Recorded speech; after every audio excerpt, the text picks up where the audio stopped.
Hey, good people.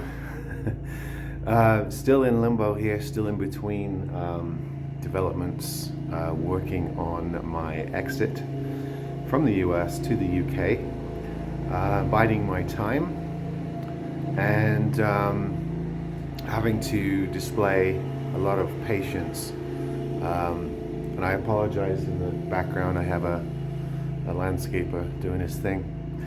But having to display a lot of patience simply because I cannot fly my dog until a specific date in mid-September. It's the earliest that they can transport pets due to the summer heat. So yeah, everything's gone. Suspended operations, house almost unfurnished. Kind of a surreal position to be in, but gives me a chance to do a lot of thinking.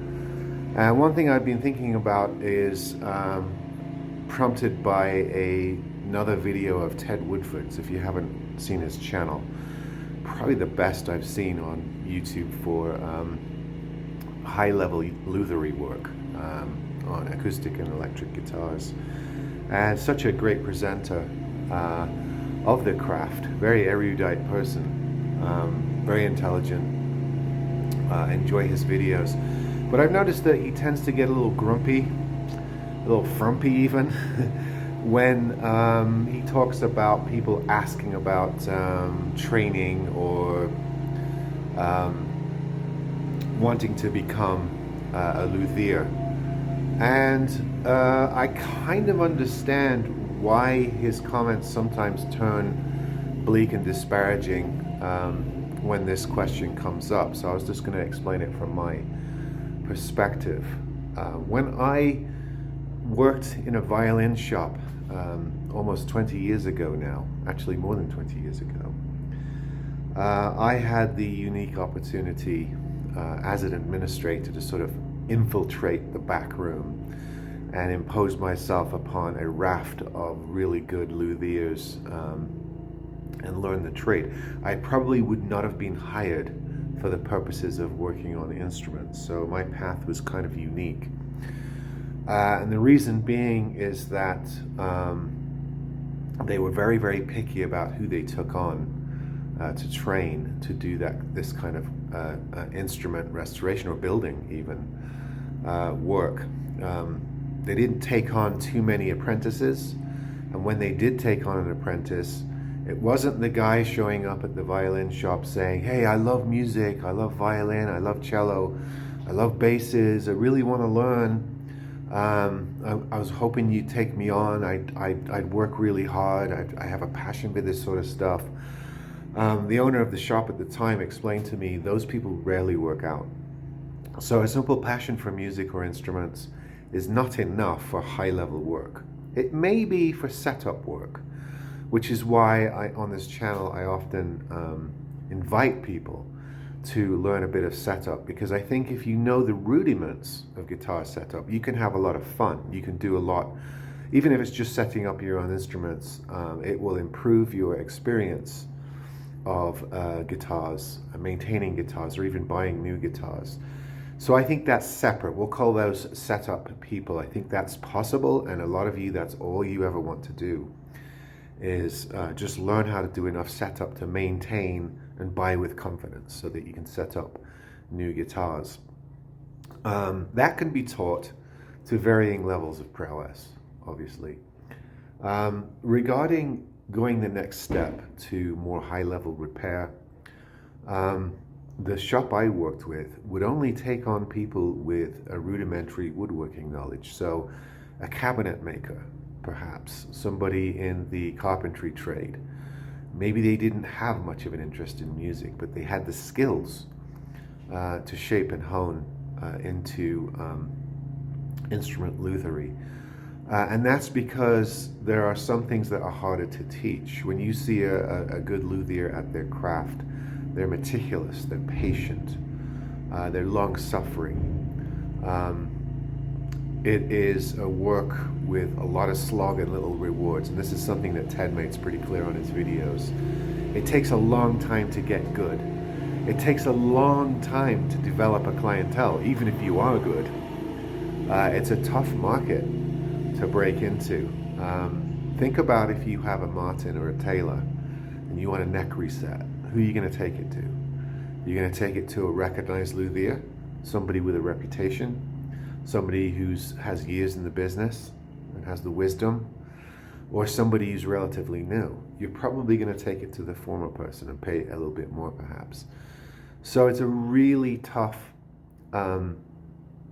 craft, not only to learn, but to master and reach high levels. And even when you reach high levels, you've got to be good at self-marketing, and you've got to have the confidence to take on projects for the first time and sort of gain that track record of those types of repairs.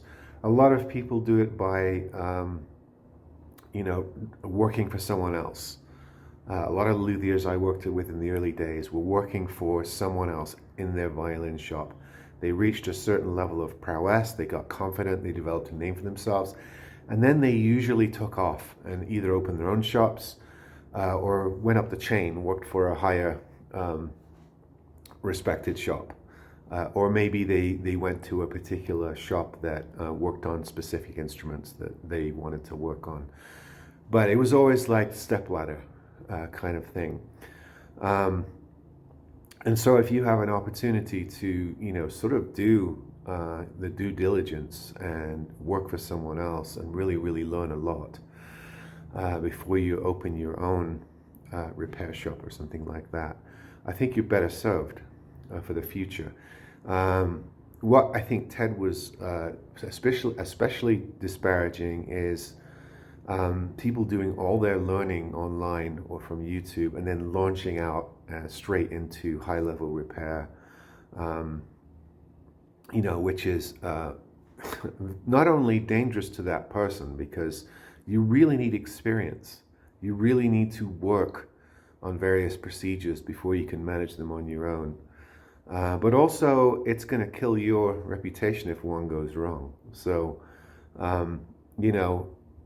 just wanting something, just being interested in something or having a passion for something, it seems for him is not enough. And I would back that up. You kind of need to have some rudimentary skill in woodworking or have this sort of mentality to be able to do that kind of work. Because I tell you, it is meticulous, it's finicky, it's disparaging, it's punishing, it's harsh, and you fail a lot.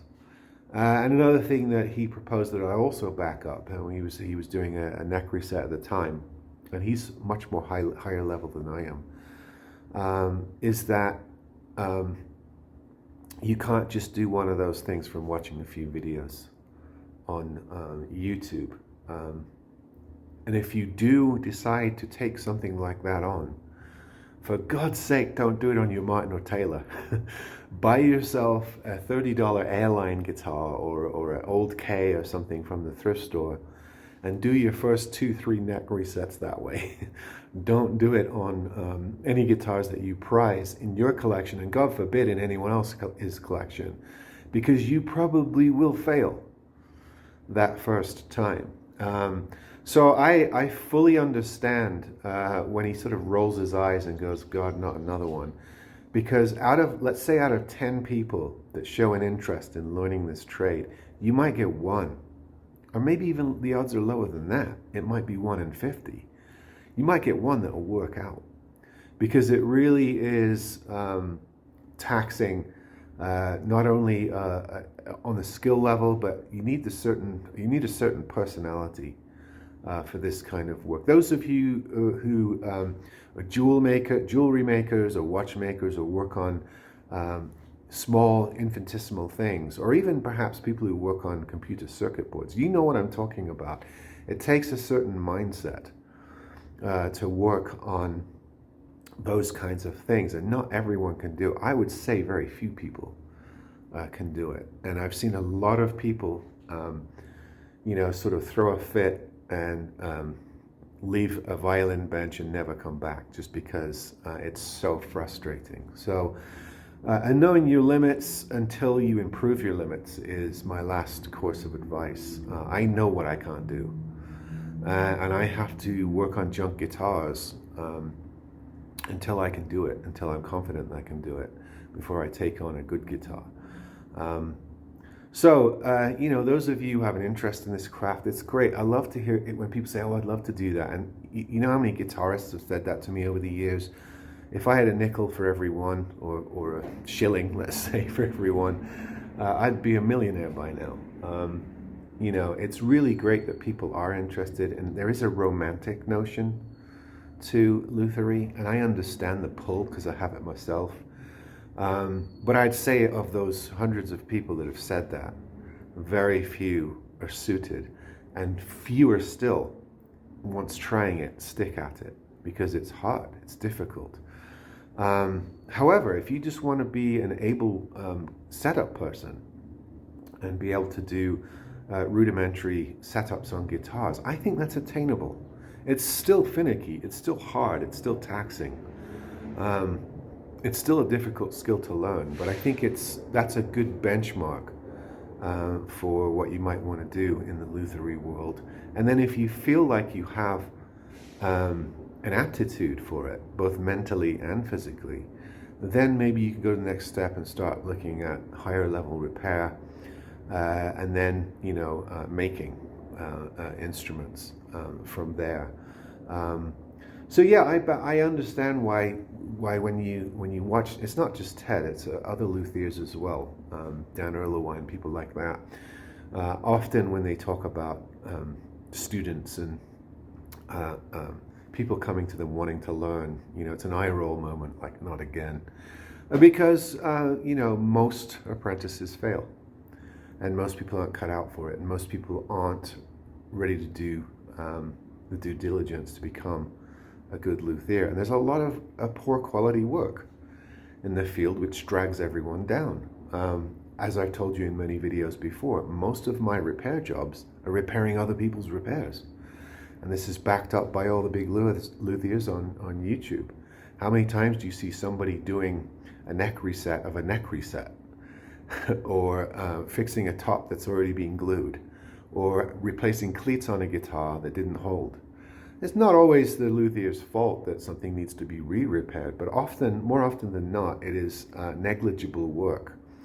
That means the guitar needs to be repaired in the same place.